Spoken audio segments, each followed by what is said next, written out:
Good afternoon. Today we're going to be talking about the management of neurocognitive behaviors. I'm Samantha Rodriguez. And I'm Carson Williams. So here are our objectives for today. Today we're going to define neurocognitive behaviors, and from here on out we'll refer to those as NCBs.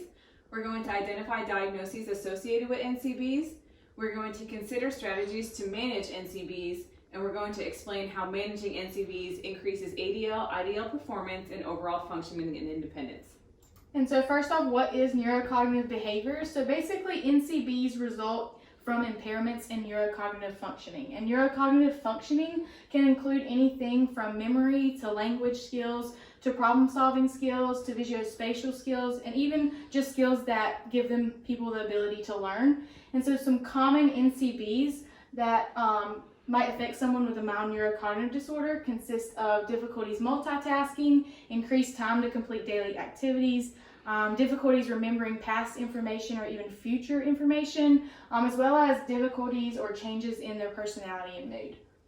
And so certain diagnoses and conditions that are associated with these neurocognitive behaviors are mild cognitive impairment, Lewy body disease, Parkinson's disease, and even old age can cause these behaviors.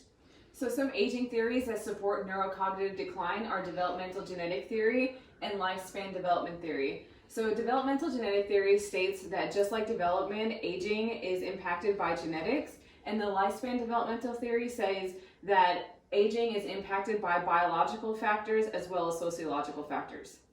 And so why do we care and why do we need to manage these behaviors, and what is OT's role specifically? Well, these behaviors result in a decreased ability to perform daily activities, and so it impacts an individual's ability to be independent.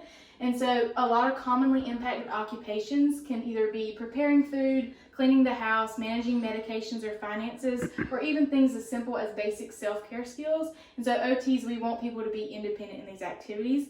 We also know that the individual isn't the only one impacted, but the caregiver or family might also be just as impacted. And we know caregiver stress and burden is a big thing. And so if we can give them independence, we can also decrease some of that caregiver stress. An article we read actually found that 1 out of 3 caregivers spent more than 14 hours a day helping these individuals with ADLs.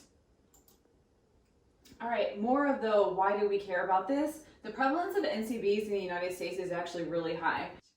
So according to the Alzheimer's Association, about 5.7 Americans are diagnosed with dementia at any given time, and 60 to 70% of those cases are Alzheimer's disease specific. In the next 40 years, the cost of treating dementia or specifically Alzheimer's disease, will cost $20 trillion. In 2017, $259 billion were spent in 1 year just treating all dementias outside of AD. And since Parkinson's disease is also a disease that has NCBs, the Parkinson's Foundation reports that by 2020, 1 million Americans will be diagnosed with PD, and the cost to treat PD is $52 billion per year. So with that said, and with the known neurodegenerative disease process and the lack of a pharmacological care, it's really important that OT have a therapeutic intervention approach that can combat NCBs, since they are so problematic for both the patient and their caregivers. So the primary strategy that we researched, we found in our textbook, was a strategy called errorless learning. Errorless learning is a key strategy to utilize when teaching new information to older adults with NCBs. It provides them with appropriate conditions and context and an environment where errors are avoided.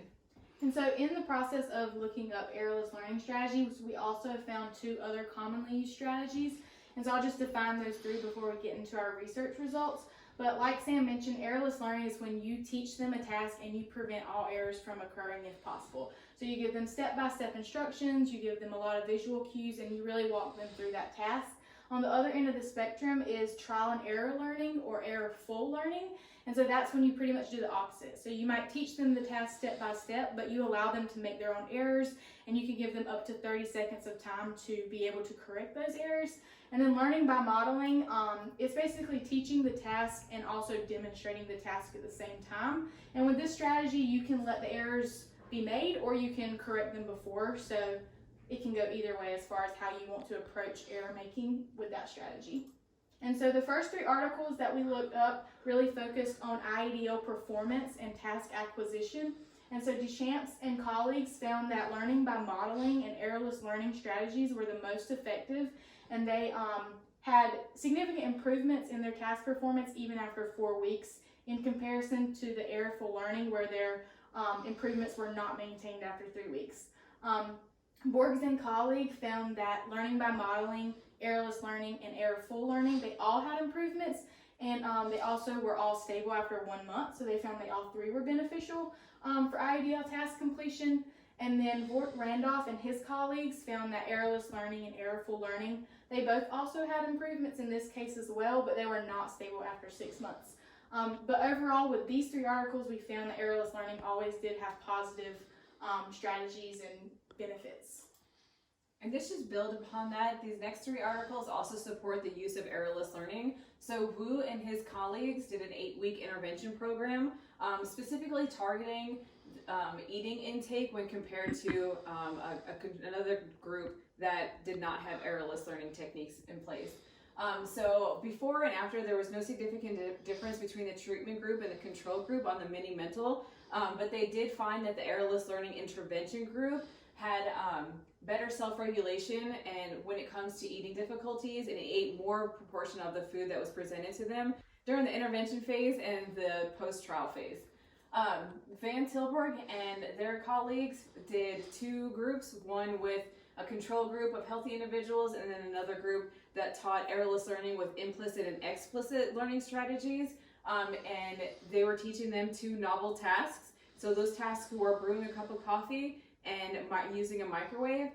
They didn't find any significant differences between errorless learning using implicit or explicit strategies, but they did find that errorless learning did allow those people with dementia to learn these novel tasks. The Noonan et al.